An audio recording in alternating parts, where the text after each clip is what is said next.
Sungguh ya Tuhan, hanya janji-Mu lah yang menjadi pengharapan bagi setiap kami. Engkau Allah yang tidak pernah mengingkari janji yang sudah Engkau nyatakan bagi setiap kami. Oleh sebab itu, ketika kami mengiring Engkau di dalam perjalanan hidup ini, apapun yang kami hadapi, yang kami temui, biarlah itu tidak membuat kami goyah, biarlah itu tidak membuat kami berhenti dan menyerah, tapi justru kami semakin bergantung kepada Tuhan, kepada anugerah Tuhan, untuk boleh berjalan bersama dengan Engkau. Tuhan, terima kasih untuk kasih karunia dan rahmat yang senantiasa Tuhan nyatakan bagi setiap kami.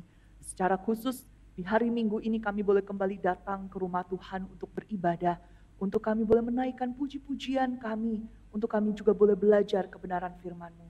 Tuhan, biarlah Engkau yang boleh melawat setiap anak-anak-Mu, Allah Roh Kudus yang boleh menolong setiap kami untuk mengerti, memahami kebenaran firman Tuhan, dan menolong kami menghidupi firman-Mu dalam kehidupan kami sehari-hari. Tolong dan pakai hamba-Mu untuk boleh menjadi alat kemuliaan nama Tuhan yang menyatakan isi hati Tuhan kepada jemaat Tuhan. Terima kasih Allah yang baik, kami bersyukur. Di dalam nama Tuhan kami Yesus Kristus kami berdoa. Amin. Silakan duduk Bapak Ibu Saudara.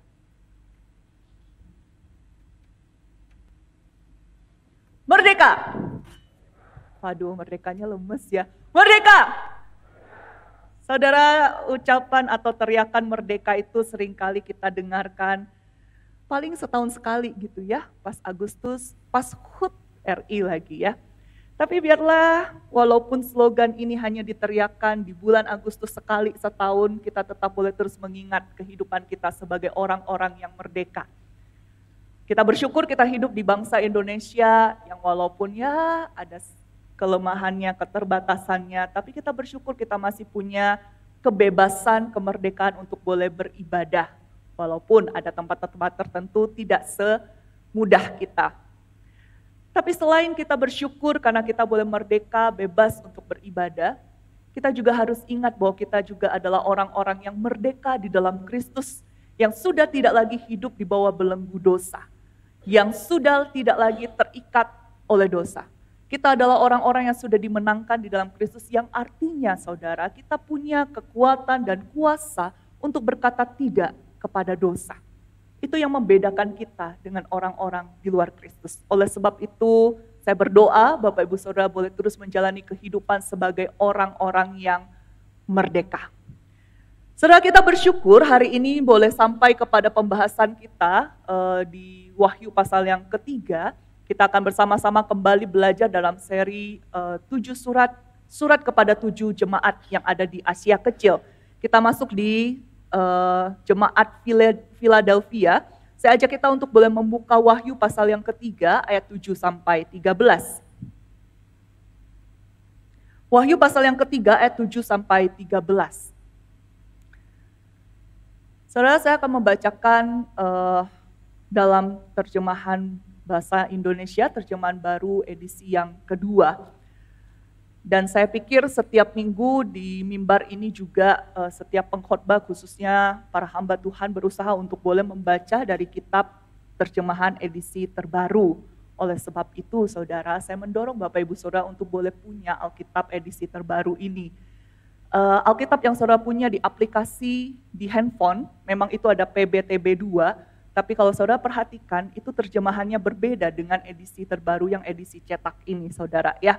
Jadi kalau gadget aja kita nggak mau ketinggalan, berita aja kita FOMO, ya takut ketinggalan, masa sih Alkitab kita nggak update saudara ya.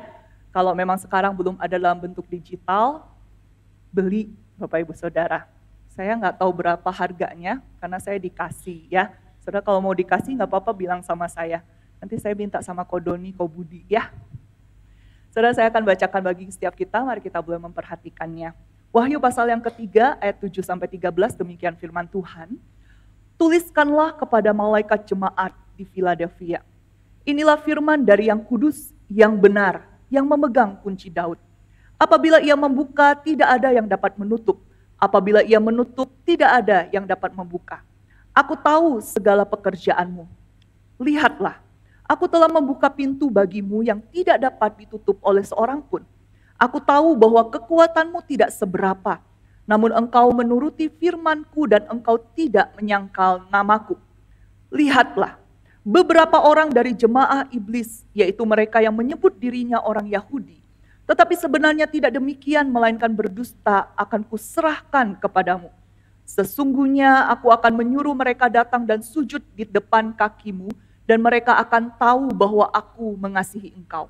Karena engkau memelihara firman-Ku untuk tabah, aku pun akan memelihara engkau dari waktu pencobaan yang akan datang atas seluruh dunia untuk mencobai mereka yang tinggal di bumi. Aku datang segera. Peganglah terus apa yang ada padamu, supaya tidak seorang pun mengambil mahkotamu. Siapa yang menang, ia akan kujadikan pilar di dalam bait suci Allahku, dan ia tidak akan keluar lagi dari situ. Padanya akan kutuliskan nama Allahku, nama kota Allahku, yaitu Yerusalem baru yang turun dari surga dari Allahku, dan namaku yang baru. Siapa bertelinga, hendaklah ia mendengarkan apa yang dikatakan Roh kepada jemaat-jemaat. Sampai sedemikian jauh pembacaan firman Tuhan kita. Bapak Ibu Saudara yang terkasih di dalam Tuhan, kita hidup di dalam zaman yang culture atau budayanya mendorong atau membawa kita, bahkan membentuk kita menjadi orang-orang yang menuntut yang namanya kemudahan dan kecepatan. Ya, kalau lelet dikit aja, kita udah nggak punya kesabaran. Siapa yang di sini, saudara yang hidup di zaman purba dan zaman sekarang, maksudnya zaman purba, saudara, digital belum secanggih sekarang gitu ya, internet belum secepat sekarang ya. Saya termasuk masih merasakan masa itu. Saudara, kalau zaman itu internet sudah ada, tapi dia agak pelan ya, kita klik sesuatu pelan, belum connect, itu tuh masih oh ya ditunggu enggak apa-apa ya. Tapi kalau sekarang, sedetik 2 detik ini kok enggak buka-buka, kok internet kok lemot mentoh gitu ya. Saudara, kita nggak punya kesabaran itu, termasuk saya nggak punya kesabaran itu. Itu kalau misalnya sudah biasanya saudara, kalau pakai wifi gereja, saudara pengalaman nggak ya? Saya kalau kerja pakai wifi gereja, saya nggak sabar saudara.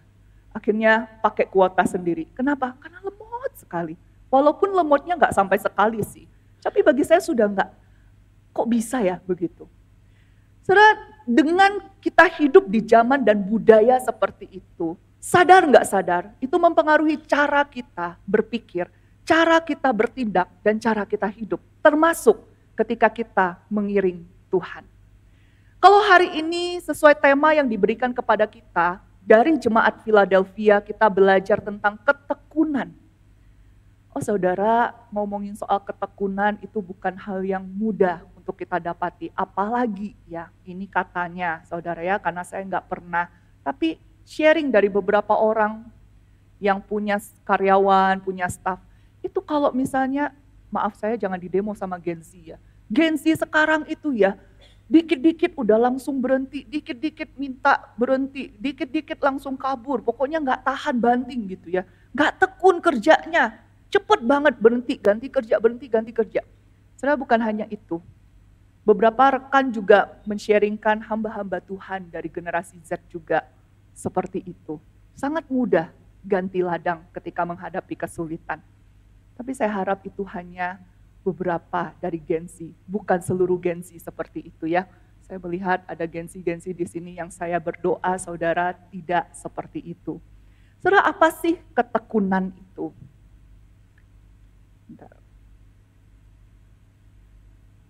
Saudara, ketekunan itu adalah satu kemampuan untuk bertahan, terus berlanjut, gigih melakukan sesuatu meskipun mengalami kesulitan atau penundaan dalam mencapai kesuksesan.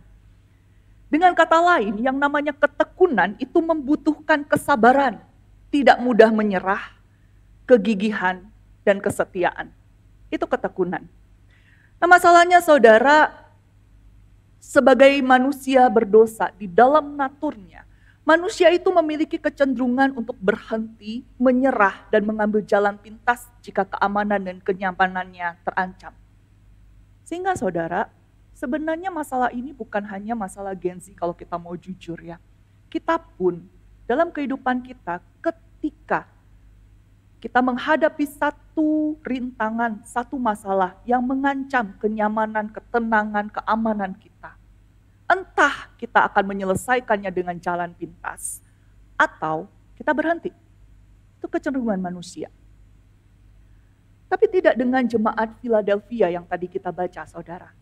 Saudara, jemaat Philadelphia ini adalah salah satu dari 2 jemaat yang tidak dikecam oleh Tuhan. Kalau saudara membaca di dalam 7 jemaat yang di Asia Kecil yang menerima surat ini, hanya ada 2 yang tidak menerima kecaman dari Tuhan, yaitu jemaat Smyrna dan juga jemaat Philadelphia. Tuhan sendiri memuji ketekunan mereka. Kalau di dalam terjemahan bahasa Indonesia TB1 yang versi lama itu ada kata tekun di ayat yang ke-10, saudara. Tapi di dalam terjemahan yang baru itu menggunakan kata tabah. Dan beberapa terjemahan bahasa Inggris memang kebanyakan menggunakan kata endurance. Passion endurance atau endurance passionately. Jadi bertahan dengan sabar, saudara ya. Meskipun tidak menggunakan kata tekun secara spesifik, tapi tadi saya sudah memberikan apa sih arti tekun ya. Tekun itu bukan sekedar bicara soal kita fokus aja ngerjain sesuatu, bukan. Tapi ini bicara tentang daya tahan, ini bicara tentang kegigihan, ini bicara tentang tidak mudah menyerah, kesabaran. Itu ketekunan yang sedang kita coba lihat dari jemaat Philadelphia. Beberapa minggu ini kita sudah belajar latar belakang dari kehidupan jemaat-jemaat yang ada di Asia Kecil. Kita harus ingat saudara sekali lagi bahwa kehidupan jemaat yang ada di Asia Kecil 7 jemaat itu bukan kehidupan yang mudah dan baik. Mereka mengalami tekanan dan penganiayaan. Dan secara khusus pagi hari ini saya mengajak kita melihat jemaat Philadelphia. Saudara, jemaat Philadelphia itu mengalami tekanan dan penganiayaan dari orang Yahudi dan juga orang Romawi. Dari orang Romawi karena akibat perbuatan dari orang Yahudi. Nah saudara terkasih di dalam Tuhan, apa yang dilakukan oleh orang Yahudi kepada orang-orang Kristen yang ada di jemaat Philadelphia ini, sesungguhnya adalah satu hal yang ironis. Kenapa ironis? Philadelphia itu adalah sebuah kata yang berarti kasih persaudaraan. Dan memang nama kota ini diberikan berdasarkan sebuah peristiwa tentang kasih dari seorang saudara kepada seorang saudaranya, sehingga Kaisar Romawi pada waktu itu begitu terkesan dan akhirnya memberikan nama kota itu Philadelphia. Nah saudara, ini kota kasih persaudaraan. Tapi di tengah-tengah kota ini hidup yang namanya orang Yahudi yang kemudian memusuhi saudara sebangsanya karena mereka menjadi pengikut Kristus. Orang Yahudi di Philadelphia ini menyerang umat Kristen dengan klaim bahwa orang Yahudi inilah satu-satunya Israel yang sejati. Mereka bukan bagian dari kami. Orang Yahudi mengklaim bahwa mereka ini sedang menunggu Mesias yang sebenarnya. Yesus yang disembah oleh orang Kristen itu bukan Mesias yang sesungguhnya, itu Mesias yang palsu. Orang Yahudi mengklaim merekalah umat pilihan Allah yang dikasihi oleh Allah. Dengan kondisi ini kemudian mereka juga mengajukan tuntutan kepada pemerintah Romawi supaya orang-orang Kristen di Philadelphia ini tidak mendapat privilege yang sama dengan mereka. Saudara kalau masih ingat ketika penginjil Yosi menyampaikan tentang jemaat di Smyrna, sudah disampaikan bahwa orang-orang Yahudi di situ mendapatkan privilege dari pemerintah Romawi. Kenapa? Karena orang-orang Yahudi pada waktu itu dianggap berjasa. Jadi ketika pada waktu itu terjadi gempa yang begitu dahsyat, kota yang hancur begitu rupa, orang Yahudi memberikan sumbangan yang sangat besar untuk kembali membangun kota ini. Sehingga orang Romawi melihat mereka berjasa dan diberikanlah privilege khusus. Nah, di dalam konteks jemaat di Philadelphia, saudara, orang Yahudi melihatkan ini musuh nih. Mereka menganggap kamu bukan bagian dari kami. Itu sebabnya kemudian orang Yahudi berkata kepada orang Romawi, mereka bukan bagian dari kami, itu artinya mereka tidak perlu mendapatkan privilege sama seperti kami. Yang artinya mereka harus menerima tuntutan sama seperti warga lain dari pemerintah Romawi. Mulai dari tuntutan pajak, mulai dari ketidakbebasan mereka untuk beribadah, sampai kepada mereka juga dituntut untuk harus mengakui Kaisar sebagai Tuhan.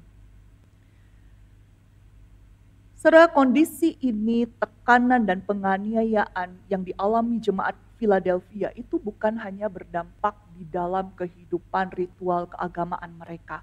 Maksudnya mereka dilarang ibadah, mereka dipersulit untuk menjalankan ritual-ritual keagamaan mereka, ibadah mereka. Bukan sekedar itu.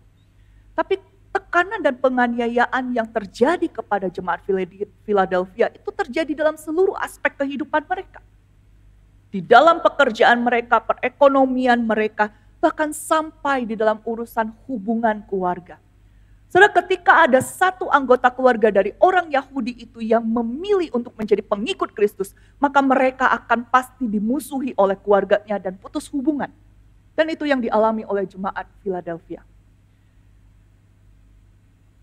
Namun saudara, dengan kondisi yang seperti ini, dikatakan bahwa jemaat Philadelphia itu bertahan. Mereka tekun, mereka tabah. Mari saya ajak kita lihat di ayat yang ke-8. Di ayat yang ke-8 dikatakan begini.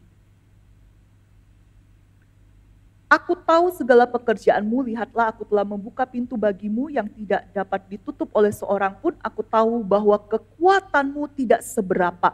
Namun engkau menuruti firmanku dan engkau tidak menyangkal namaku. Saudara, Tuhan tahu dan memang Dia adalah Tuhan yang Maha Tahu. Dan kalau kita perhatikan dari setiap surat, Tuhan selalu mengatakan Dia tahu. Dan terhadap kita juga, Tuhan tahu kehidupan kita. Saudara, Tuhan tahu jemaat Philadelphia itu tidak punya kekuatan yang cukup. Mereka nggak punya pengaruh. Mereka bisa dikatakan sebagai jemaat terkecil di antara 7 jemaat yang lain. Mereka nggak punya kekuatan sumber daya. Tapi dikatakan Tuhan itu memuji mereka. Kenapa? Karena mereka bertekun di dalam menuruti firman dan tidak menyangkal nama Tuhan. Saudara, menuruti firman ini tentu saja bukan sekedar bicara soal orang Israel yang kemudian memenuhi hukum kasih. Ada 2 kan saudara ya, hukum kasih. Yang pertama, kasihilah Tuhan Allahmu. Yang kedua, kasihilah sesamamu. Kasihilah Tuhan Allahmu mungkin bisa mereka buktikan ketika mereka dituntut untuk mengakui Kaisar sebagai Tuhan dan mereka menolak. Kenapa? Karena bagi mereka dan mereka tahu kebenarannya bahwa satu-satunya Tuhan itu hanya Allah, bukan Kaisar. Tapi mereka juga menuruti firman Tuhan, mengasihi sesama, saudara. Siapa sesamanya? Yaitu yang menganiaya mereka, yang harusnya jadi saudara, yang harusnya menunjukkan kasih, tapi nyatanya menekan mereka. Kepada orang-orang itu, mereka belajar menuruti firman Tuhan. Mereka juga dikatakan tidak menyangkal namaku. Saudara, dalam bagian ini saya mau mengajak kita untuk melihat di dalam spektrum yang lebih luas. Bukan sekedar bicara menyangkal nama, itu hanya tentang peristiwa Petrus, saudara. Ingat dengan peristiwa penyangkalan Petrus, ketika dia tanya, kamu kenal orang ini, maksudnya Tuhan Yesus. Petrus bilang enggak. 3 kali dia menyangkal Tuhan Yesus. Saudara, menyangkal nama Tuhan, menyangkal Kristus, itu tidak sekedar bicara soal saya mengaku tidak mengenal Dia. Tapi menyangkal Tuhan itu bicara tentang kita menempatkan Tuhan, menempatkan Kristus itu sebagai Tuhan dalam setiap inci kehidupan kita. Saya sangat suka dengan satu slogan dari BDC, saudara. BDC itu Basilea Discipleship Camp, ya, sebuah camp yang diadakan untuk anak-anak SMA Kalam Kudus, saudara. Dalam salah satu sesi ada slogan yang bunyinya begini, saudara. Jika Tuhan tidak menjadi Tuhan atas seluruh hidupmu, maka Dia bukan Tuhanmu. Simpel, saudara, ya. Artinya apa? Kristus seharusnya menjadi Tuhan dalam seluruh aspek kehidupanmu. Di dalam engkau mengambil keputusan untuk memulai usaha, mengembangkan usaha, mau di kota ini atau itu. Bukan sekedar kita, betul kita harus survei pasar, saudara, harus survei semua possibility yang ada. Tapi pernahkah kita memutuskan itu karena kita bertanya kepada Tuhan untuk tuntunan Tuhan? Ketika kita memutuskan untuk menikah atau tidak menikah, betulkah kita putuskan atas dasar kita meminta Tuhan yang menuntun keputusan kita? Atau kita memilih ya memang siklusnya orang hidup memang harus menikah. Kalau nggak menikah dianggap aneh. Ketika saudara memutuskan untuk punya anak atau tidak punya anak. Walaupun memang itu anugerah Tuhan, saudara. Tapi ketika kita mati-matian begitu ya, Tuhan belum kasih tapi kita coba segala cara. Apakah itu atas dasar kita memohon tuntunan Tuhan? Atau karena kita sudah pusing ditanyain orang, kapan punya anak, kapan punya anak, kapan punya anak. Dikirain punya anak itu kayak bikin kue gitu, saudara, begitu cepat ya, selesai jadi gak perlu diapa-apain. Enggak, saudara. Ketika kita sudah punya anak, kita mendidik mereka. Apakah kita mendidik mereka dengan standar Tuhan? Meminta tuntunan Tuhan, Tuhan saya harus mendidik anak saya seperti apa ya? Memilihkan sekolah mereka. Lalu kemudian kalau anak kita sudah besar, ketika mereka membangun rumah tangga, kita setuju calon mantu kita yang ini atau yang itu, atas dasar apa? Bahkan hal paling sederhana, saudara, ketika saudara makan, apakah itu juga atas dasar karena Tuhan adalah Tuhan atas hidup kita? Kita tahu tubuh kita adalah pemberian Tuhan, dipelihara oleh Tuhan. Ketika kita makan betul-betul kita pikirkan untuk pelihara tubuh atau sekedar menyenangkan lidah. Saudara, hidup bersama Tuhan itu terdengar kompleks. Karena dia harus menjadi Tuhan atas seluruh kehidupan kita. Tapi kekompleksan itu sebenarnya sudah dia selesaikan. Karena dia tahu kita manusia yang lemah butuh anugerahnya. Oleh sebab itu untuk menjadikan Kristus sebagai Tuhan atas seluruh aspek kehidupan kita, itu tidak bisa kita lakukan dengan kekuatan kita. Itu hanya bisa dilakukan dengan anugerah Tuhan. Saudara, ketika jemaat Philadelphia dikatakan mereka menuruti firman Tuhan, mereka tidak menyangkal nama Tuhan meskipun dikatakan kekuatan mereka tidak seberapa. Kenapa mereka bisa melakukan itu? Padahal kondisi hidup mereka begitu sulit, ketenangan, kenyamanan, keamanan, bahkan keberlanjutan hidup mereka menjadi taruhannya. Saudara, ketekunan jemaat Philadelphia bukan didasarkan pada siapa mereka, namun siapa Kristus yang mereka imani. Jemaat Philadelphia bisa bertahan, bisa bertekun, menuruti firman Tuhan, tidak menyangkal nama Tuhan. Itu bukan karena mereka bisa, bukan karena mereka kuat, bukan karena mereka mampu. Bukan juga karena situasi lingkungan memungkinkan, enggak. Tapi semata-mata karena siapa yang mereka imani. Saudara, Tuhan Yesus di dalam surat kepada jemaat Philadelphia itu memperkenalkan dirinya di ayat yang ke-7 dengan 3 title, saudara. Yang pertama, dia menyebut dirinya sebagai yang kudus. Kalau kita memperhatikan di dalam Alkitab, yang kudus itu selalu merujuk kepada Allah. Ini adalah sebuah atribut yang tidak pernah bisa dilepaskan dari Allah. Ketika dikatakan yang kudus, maka dia selalu berelasi dengan Allah. Waktu Tuhan Yesus memperkenalkan dirinya sebagai yang kudus, dia menyatakan dialah Allah itu. Yang kedua, bukan hanya yang kudus, tapi dia juga memperkenalkan dirinya sebagai yang benar. Di dalam bahasa Yunani, saudara, kata benar itu selalu merujuk kepada 2 hal. Yang pertama adalah kebenaran, yang kedua adalah sesuatu yang sejati, yang asli, yang murni. Nah, kata yang digunakan dalam bagian ini adalah yang kedua, sejati. Dengan kata lain, Tuhan Yesus mau mengatakan dialah Mesias yang sejati itu, Mesias yang dijanjikan itu. Yang ketiga, dikatakan dia yang memegang kunci Daud. Bagian yang ketiga ini, saudara, kalau saudara nanti bisa ambil kesempatan untuk membaca Yesaya pasal 22, berhubungan di dalam bagian itu dikisahkan tentang bagaimana Allah memilih orang yang bernama Eliakim dan dikatakan kepada Eliakim itu akan diberikan kunci Daud. Itu adalah sebuah simbol tentang kekuasaan. Dikatakan kepada orang ini diberikan kunci Daud, apa yang dia buka, pintu yang dia buka itu tidak bisa ditutup lagi oleh siapapun, apa yang dia tutup tidak bisa dibuka. Nah, saudara, di dalam bagian ini Tuhan Yesus memperkenalkan dirinya yang memegang kunci Daud untuk menunjukkan apa dia Allah yang berkuasa. Atasnya segala kuasa itu dia miliki. Nah, saudara, perkenalan Kristus ini menjadi jawaban atas fitnah dan klaim palsu yang dibuat oleh orang Yahudi. sekaligus menjadi penegasan akan identitas orang-orang Kristen Philadelphia, termasuk setiap kita. Orang Yahudi mengklaim diri sebagai umat pilihan Allah, umat yang dikasihinya. Tapi coba kita lihat apa yang Tuhan Yesus katakan tentang mereka di ayat 9. Di ayat 9 dikatakan begini, lihatlah beberapa orang dari jemaah iblis, yaitu mereka yang menyebut dirinya orang Yahudi, tetapi yang sebenarnya tidak demikian, melainkan berdusta. Akan kuserahkan kepadamu. Sesungguhnya aku akan menyuruh mereka datang dan tersungkur di depan kakimu dan mengaku bahwa aku mengasihi engkau. Saya lihat mereka orang Yahudi ini mengaku sebagai umat Tuhan, tapi Tuhan Yesus berkata mereka jemaah iblis. Orang Yahudi ini berkata mereka umat pilihan yang dikasih, tapi Tuhan berkata mereka berdusta.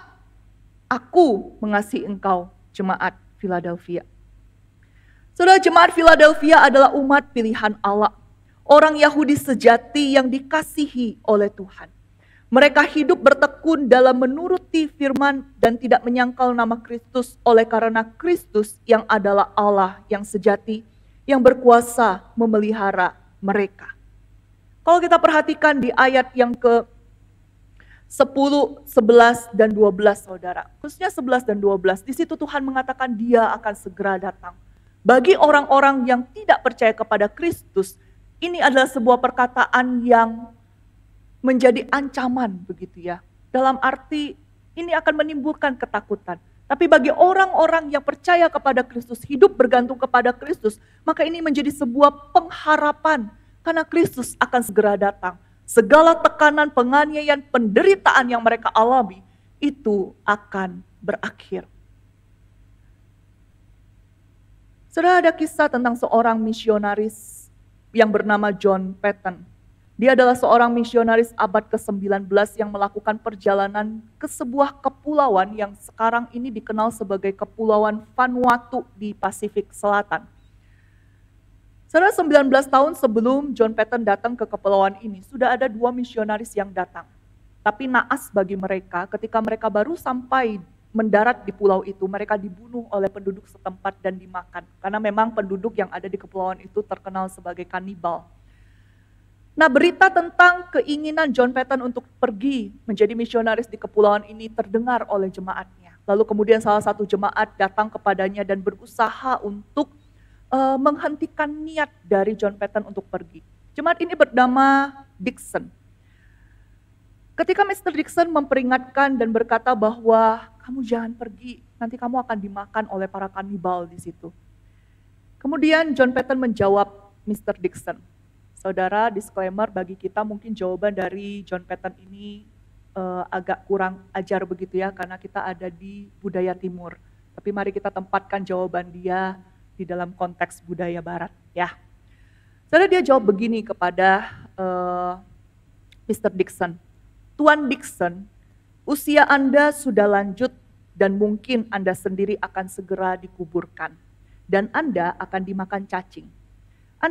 Aku katakan kepadamu, jika aku dapat hidup dan mati untuk melayani dan menghormati Tuhan Yesus, maka tidak ada bedanya bagiku apakah aku dimakan oleh para kanibal atau oleh cacing. Dan pada hari kebangkitanku, tubuhku akan bangkit sama indahnya dengan tubuhmu dalam rupa penebus kita yang telah bangkit. Singkat cerita, pergilah John Paton ke Kepulauan Vanuatu itu. Dan dia memiliki nasib yang lebih baik daripada 2 pendahulunya. Karena dia mendarat, nggak langsung ditangkap. Dia hidup di sana 4 bulan, saudara. Kurang dari 4 bulan, terjadi satu tragedi bagi keluarganya. Istri dan anak laki-lakinya meninggal karena penyakit. Lalu kemudian dia sendiri menggali kuburan untuk mereka. Ini menjadi pukulan yang berat bagi John Paton. Tapi kemudian dia menuliskan bahwa di tengah rasa terpukulnya, dia teringat kepada Kristus yang memanggil dan menuntunnya. Maka dia tahu kalau dia tidak kehilangan akal dan mati di samping kuburan istri dan anak-anaknya, itu semua hanya karena anugerah Tuhan. Berlanjut saudara, selama 4 tahun dia tinggal di pulau itu. Paton hampir tidak melihat hasil dari pekerjaannya. Hanya beberapa orang yang berpindah agama, Dan ia terus menghadapi ancaman kematian setiap hari. Pada akhirnya situasi menjadi sangat berbahaya dan dia tahu bahwa tinggal di pulau itu berarti menghadapi kematian. Dan dia melarikan diri ke pulau yang lain. Itu satu kepulauan saudara ya, jadi dia pindah ke pulau yang lain. Nah saat dia melarikan diri, dia dikejar oleh orang yang ingin membunuhnya. Dia menuliskan kisah ini demikian. Mereka mengepung kami dalam lingkaran mematikan dan salah satu dari mereka terus mendesak yang lain untuk melancarkan serangan pertama atau melepaskan tembakan pertama. Hatiku terangkat kepada Tuhan Yesus. Aku melihatnya menyaksikan seluruh kejadian itu. Kedamaianku kembali seperti gelombang dari Tuhan. Aku menyadari bahwa aku tidak akan mati sampai pekerjaan Tuhanku selesai. Kepastian datang kepadaku seolah-olah ada suara dari sorga yang berkata bahwa tidak ada senapan yang akan ditembakkan untuk melukai kami. Tidak ada tongkat yang akan bisa memukul kami. Tidak ada tombak yang akan dilemparkan dari tangan yang memegangnya. Tidak ada anak panah yang akan meninggalkan busurnya tanpa izin dari Yesus Kristus yang memiliki segala kekuatan di langit dan di bumi. Dia memerintah seluruh alam, baik yang hidup maupun mati, dan bahkan menahan kekuatan dari suku-suku liar di Laut Selatan. Saudara, ini keyakinan yang dihidupi oleh John Paton di dalam pelayanannya mengiring Tuhan. Dan keyakinan ini seharusnya menjadi keyakinan bagi setiap kita yang mengaku sebagai orang-orang yang percaya kepada Kristus. Saudara, Kristus itu tidak pernah berubah, dulu, sekarang, dan sampai selamanya. Dia memiliki kekuatan dan kekuasaan atas seluruh alam semesta ini, bahkan terhadap kematian. Saudara, kalau Tuhannya sama, kenapa ya banyak orang Kristen yang zaman sekarang mudah menyerah? Mudah memilih jalan pintas. Mudah berkata, Tuhan aku gak sanggup menuruti firman-Mu yang ini. Engkau tahu betapa beratnya. Bukankah Tuhannya sama, saudara? Tapi mengapa banyak anak-anak Tuhan yang memilih untuk tidak mau bertekun di dalam Dia, mengiring Dia? Saudara, lagu pujian yang tadi kita katakan, bait pertama dikatakan, tak pernah kusesali mengiring Yesus. Saudara, betulkah di dalam perjalanan kita menjadi orang Kristen, mengiring Tuhan, tidak pernah sekalipun kita menyesali mengikut Kristus? Mungkin tidak secara verbal kita katakan, aku nyesel jadi orang Kristen. Tapi di dalam kehidupan kita sehari-hari, praktek hidup kita, sungguhkah kita tidak pernah menyesal mengikut Tuhan? Waktu kita menghadapi kesulitan, siapa yang kita cari, saudara? Waktu kita menghadapi hambatan di tengah usaha pekerjaan kita, cara siapa yang kita pakai? Saudara, saya tahu mudah untuk mengatakan, tidak mudah untuk melakukan. Dan Tuhan tahu. Tuhan tahu. Dan karena Dia tahu lah, makanya Dia berkata, jangan andalkan dirimu sendiri untuk hidup bertekun di dalam Dia. Itu yang Dia ingatkan juga kepada jemaat di Philadelphia.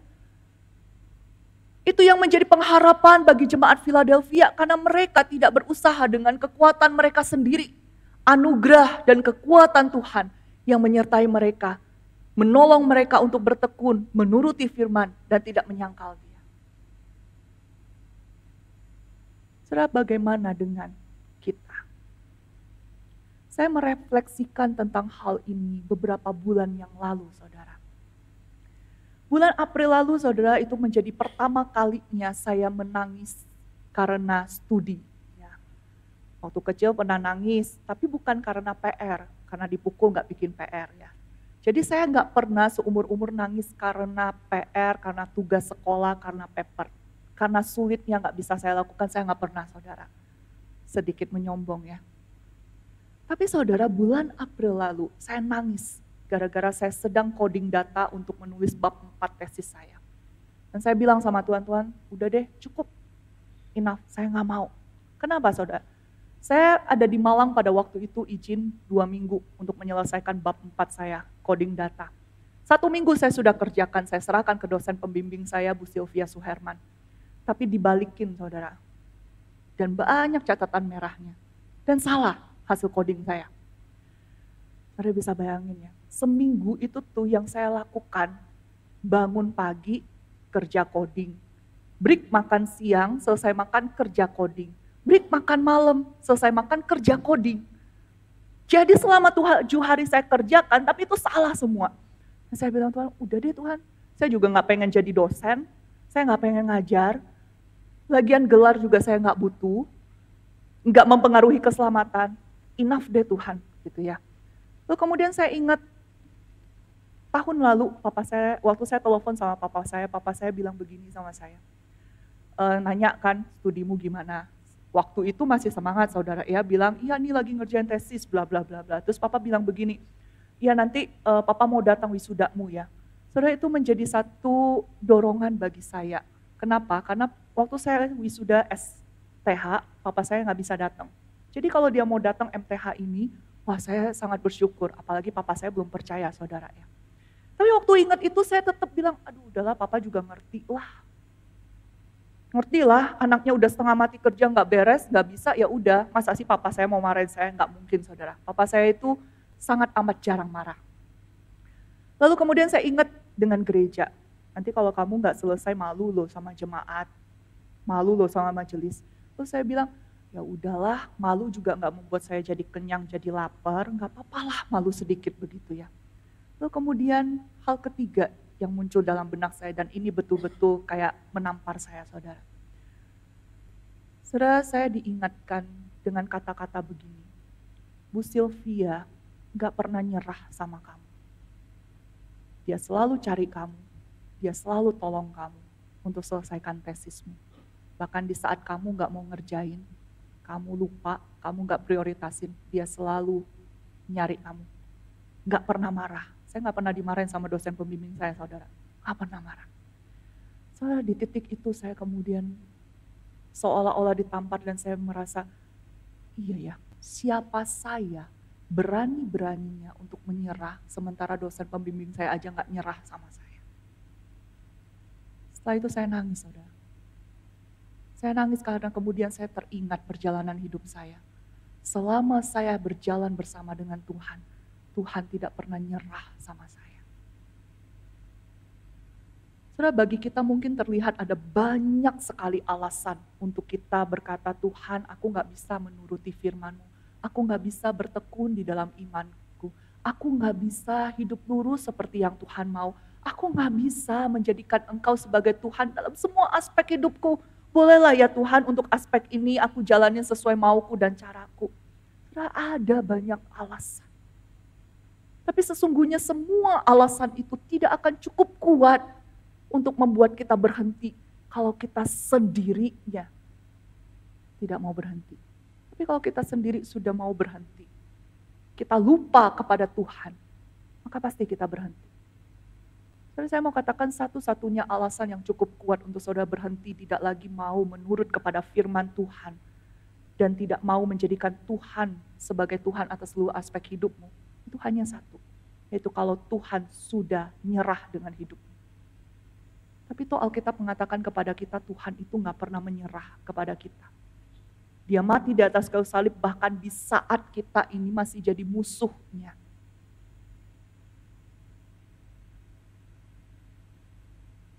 Saudara yang terkasih di dalam Tuhan, biarlah kita boleh menjadi anak-anaknya yang hidup bertekun di dalam Tuhan. Bergantung, bersandar kepada kekuatan Allah. Waktu saudara memilih untuk percaya kepada Dia, maka yakinlah kuasa dan damai sejahtera Allah itu sungguh boleh dinyatakan kepada saudara. Mari kita mengambil waktu di hadapan Tuhan dan kita berdoa.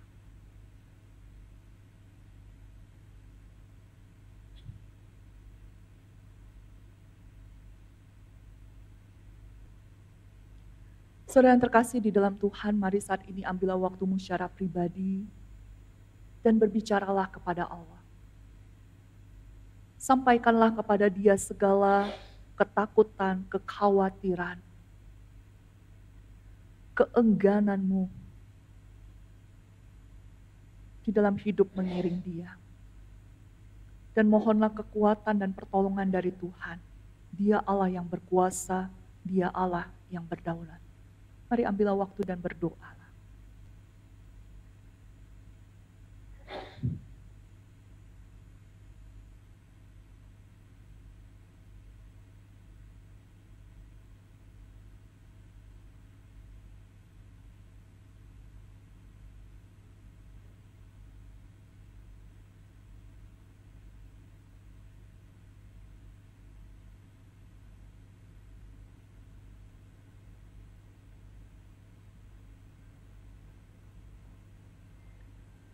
Tuhan, Engkau mendengar setiap seruan anak-anak-Mu. Bahkan sebelum mereka berseru, Engkau sudah tahu apa yang ada di dalam benak dan pikiran mereka. Engkau juga Allah yang tahu apa yang ada di masa depan mereka. Tuhan, biarlah Engkau Allah yang terus boleh menyatakan pertolongan-Mu, anugerah-Mu kepada setiap anak-anak-Mu. Menjadi pendorong, menjadi semangat, menjadi kekuatan bagi mereka untuk berjalan mengiring Tuhan. Sekalipun dalam hidup ini mereka harus menghadapi situasi yang tidak menyenangkan, situasi yang mungkin mengancam keamanan, kenyamanan, ketenangan kehidupan mereka. Tapi biarlah situasi-situasi ini tidak membuat mereka berhenti atau mencari jalan pintas. Oh Tuhan, tolonglah anak-anak-Mu di dalam kehidupan pekerjaan mereka, rumah tangga mereka, dampak yang mereka berikan kepada masyarakat. Engkau Allah yang bekerja melalui mereka, sehingga orang-orang boleh mengalami kasih karunia yang sama yang seperti dialami oleh setiap anak-anak-Mu. Tuhan, terima kasih, hamba serahkan setiap mereka ke dalam tangan Tuhan, bila Allah yang boleh menyertai. Di dalam nama Tuhan kami Yesus Kristus kami berdoa. Amin.